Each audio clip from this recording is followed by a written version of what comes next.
Hello everyone, आज हम लोग कांस्टेबल जीडी का 2021 वाला क्वेश्चन देखने वाले हैं 8 तारीख का।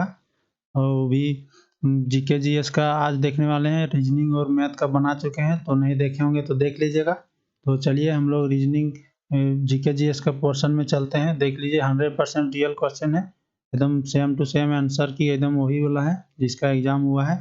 तो चलिए हम लोग रीजनिंग जीके जीएस वाला में देखते हैं। तो यहाँ देखिए पार्ट बी, उससे पहले रीजनिंग का क्वेश्चन है। तो रीजनिंग का खत्म होने के बाद पार्ट बी में जनरल नॉलेज और जनरल अवेयरनेस का सेक्शन है। क्वेश्चन नंबर 1 में पूछा गया है कि 1757 में प्लासी का युद्ध किसने जीता था। तो प्लासी का युद्ध 23 जून 1757 में हुआ था। East India Company, British East India Company versus Bengal के नवाब हुआ था। ईस्ट इंडिया कंपनी का नेतृत्व जो है रॉबर्ट क्लाइव कर रहे थे और बंगाल नवाब सिराजुद्दौला। तो इसमें ईस्ट इंडिया कंपनी की जीत हो गई थी। तो ऑप्शन नंबर 1 सही है। उसके बाद से क्वेश्चन नंबर 2 देखते हैं। न्याय के सामान्य प्रशासन पर जब सैन्य प्राधिकरण का नियंत्रण हो जाता है तो तब शासन की जो प्रणाली प्रभावी होती है उसे कहते हैं। तो मतलब जो प्रशासन वगैरह जो सरकार नहीं रहेगा तो वहाँ पर सैन्य शासन हो जाता है, सैन्य प्राधिकरण का नियंत्रण हो जाता है, तो उसको क्या कहते हैं? तो उसको सैनिक शासन बोलते हैं। सैनिक शासन।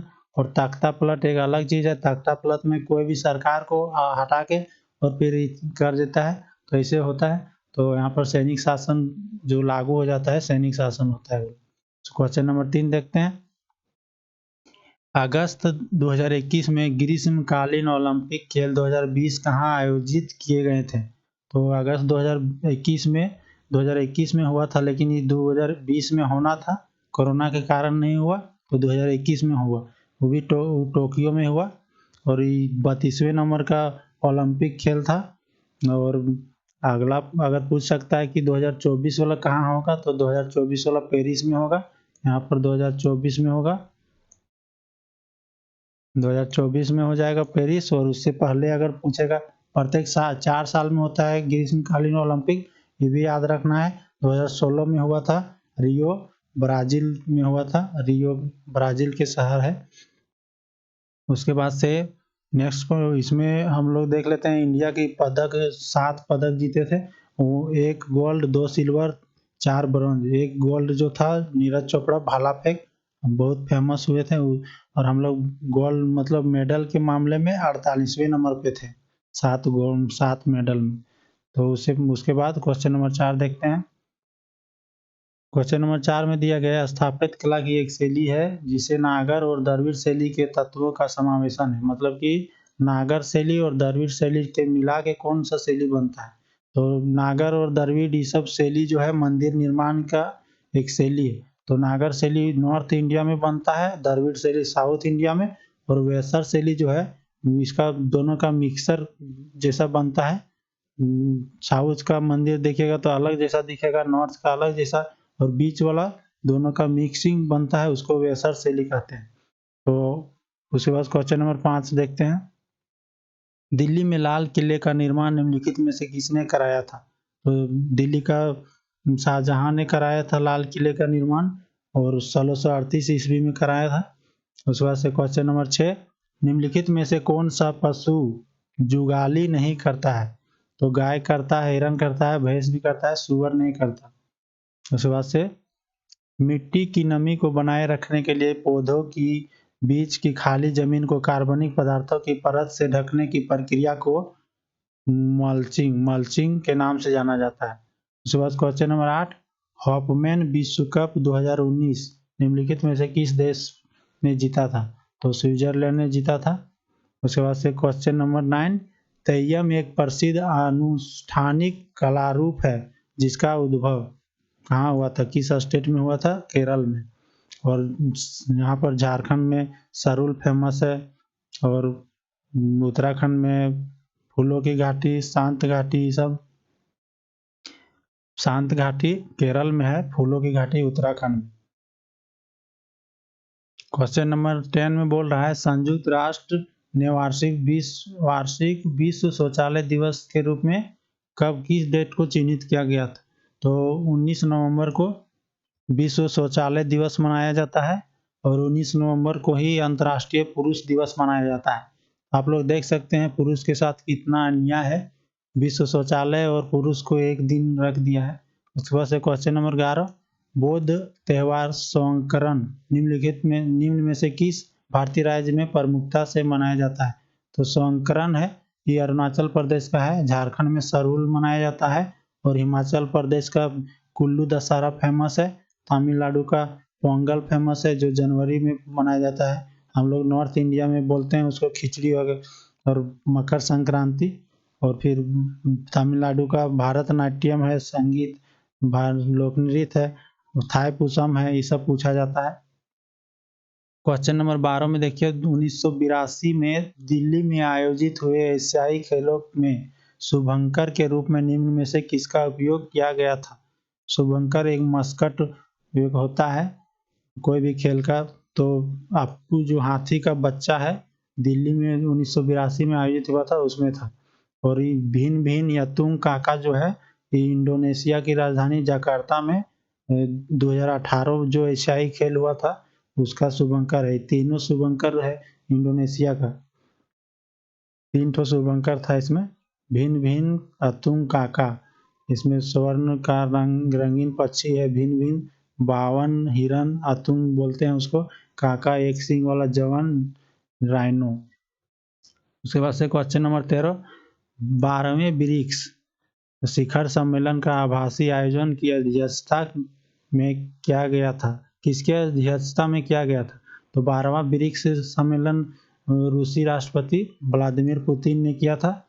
आप लोग इसमें देख सकते हैं इसका सीरियल वाइज सम्मेलन होता है, कोई भी अध्यक्षता करता है तो ब्राजील करेगा, फिर रूस करेगा, भारत, चीन, दक्षिण अफ्रीका। तो अगर रूस 12वीं किया था तो 13वीं भारत ने किया, 14वीं चीन ने करेगा और 15वीं दक्षिण अफ्रीका, इसी तरह रोटेशन होते रहता है। तो आप लोग को याद करने में कोई दिक्कत नहीं होगा। 2021 में हुआ था भारत में 13वां, नरेंद्र मोदी ने किया था अध्यक्षता, और 12वां जो है वर्चुअली हुआ था। उसके बाद से 2022 में चाइना में होगा। क्वेश्चन नंबर 14 का देखते हैं, निम्नलिखित में से किस राज्य ने श्रेणी 1 के अंतर्गत 2020 का ई पंचायत का प्रथम पुरस्कार जीता था? ई पंचायत का प्रथम पुरस्कार 2020 वाला पूछ रहा है, तो 2020 में हिमाचल प्रदेश ने जीता था। उसके बाद श्रेणी 1 का अंतर्गत में पूछ रहा है, और फिर अगर पूछ देगा इस बार पूछेगा 2022 वाला कौन जीता है, तो 2022 वाला कर्नाटक हो जाएगा। उसके बाद से क्वेश्चन नंबर 15, इसमें बोल रहा है वित्त आयोग का गठन 27 नवंबर 2017 को भारत के संविधान के अनुच्छेद 280 के संदर्भ में किया गया था। तो 280 अनुच्छेद के अंतर्गत वित्त आयोग आता है संविधान में, ये भी याद रखना है। और 27 नवंबर 2017 को गठन किया गया था, वो 15वां वित्त आयोग था जिसका अध्यक्ष NK सिंह है, और 14वां वित्त आयोग का अध्यक्ष YV रेड्डी थे। उसके 14वें वित्त आयोग का कार्यकाल 2015 से 20 था, और फिर 15वें वित्त आयोग का कार्यकाल 21 से 25 है। उसके बाद से देखिए यहाँ पर 16वां नंबर पूछ रहा है, किन्नौर में हंगरंग घाटी के सेलखार और चांगो के साथ स्पीति घाटी के अंतिम दक्षिण पूर्वी छोर को निम्नलिखित में से कौन सा दर्रा जोड़ता है? तो किन्नौर वाला जो है यहाँ लेपचला दर्रा हिमाचल प्रदेश में है, यही जोड़ता है। और ये सब भी दर्रा हिमाचल प्रदेश में है, ये सब अलग अलग जगह को जोड़ता है। उसके बाद से क्वेश्चन नंबर 17, RBI भारतीय रिजर्व बैंक के आधिकारिक चिन्ह में यहाँ पर ऑप्शन दिया गया है शामिल है। तो आप लोग देखिएगा RBI का लोगो अगर, तो उसमें RBI लिखा हुआ है साइड में, और ताड़ का वृक्ष है और एक बाघ है टाइगर, तो ताड़ का वृक्ष ऑप्शन नंबर 1 सही हो जाएगा। उसके बाद से क्वेश्चन नंबर 18, पानीपत की तीसरी लड़ाई किस डेट को लड़ी गई? यहाँ डेट पूछ रहा है, तो हम लोग जानते हैं पानीपत की तृतीय लड़ाई 14 जनवरी 1761 को हुआ था, अफगान और मराठा के बीच में। अफगान का नेतृत्व अहमद शाह अब्दाली कर रहा था और मराठा सेनापति सदाशिव भाव कर रहा था। तो इसमें हार हो गया था मराठा का, इसमें अफगान की विजय हुआ था। ऑप्शन नंबर 1 सही हो जाएगा। क्वेश्चन नंबर 19 देखते हैं, भारतीय संविधान का निम्नलिखित में से कौन सा अनुच्छेद भारत को अंतर्राष्ट्रीय शांति और सुरक्षा की अभिवृद्धि का निर्देश देता है? तो अंतर्राष्ट्रीय सुरक्षा और शांति के लिए अनुच्छेद 51 है, और 51 ये मौलिक कर्तव्य है, जिसमें 10 मौलिक कर्तव्य पहले था, जिस संविधान में जोड़ा गया 10 मौलिक कर्तव्य 1976 में, 42वां संविधान संशोधन, उसके बाद से 86वां संविधान संशोधन 2002 में एक ठो जोड़ा गया, 11वां अभी वर्तमान में मौलिक कर्तव्य है। उसके बाद से देख लेते हैं ये अनुच्छेद 48 में क्या है। तो 48 में कृषि और पशुपालन से संबंधित है, मतलब कि कोई भी राज्य स्टेट अपना कृषि पशुपालन दुधारू पशु को मारना नहीं चाहिए, ऐसा यहाँ पर लिखा गया है। उसको बढ़ावा देना चाहिए पशुपालन के लिए। उसके बाद अनुच्छेद 50 बोल रहा है कार्यपालिका से न्यायपालिका का पृथककरण। कार्यपालिका और न्यायपालिका अलग अलग है, ऐसा यहाँ लिखा गया है अनुच्छेद 50 में। फिर अनुच्छेद 40 में ग्राम पंचायत का गठन के लिए अनुच्छेद 40 है। फिर क्वेश्चन नंबर 20 देखते हैं, नवंबर 2020 में निम्नलिखित में से किस बैंक के साथ भारत सरकार ने मेघालय के परिवहन क्षेत्र में सुधार और आधुनिकीकरण के लिए $120 मिलियन की परियोजना पर हस्ताक्षर किया था? तो विश्व बैंक के साथ किया था। और हम लोग जानते हैं विश्व बैंक का हेडक्वार्टर कहाँ है? विश्व बैंक का वाशिंगटन डीसी अमेरिका में है। IMF का भी वाशिंगटन डीसी अमेरिका में है। ये दोनों बैंक का स्थापना 1944 में हुआ था, ये भी याद रखना है। उसके बाद से AIIB, इसको बोलते हैं एशियाई इंफ्रास्ट्रक्चर इन्वेस्टमेंट बैंक, इसका हेडक्वार्टर जो है बीजिंग में है। और NDB न्यू डेवलपमेंट बैंक, इसका हेडक्वार्टर शंघाई चाइना में है, और बीजिंग चाइना में ही है, दोनों का चाइना में है। और शंघाई वाला जो है NDB, इसका ब्रिक्स बैंक भी बोलते हैं हम लोग। ब्रिक्स के सदस्य देशों 5 देश है, ब्राजील, चाइना, रसिया, इंडिया, साउथ अफ्रीका ने मिल के बनाया है। 2014 में गठन हुआ है NDB का।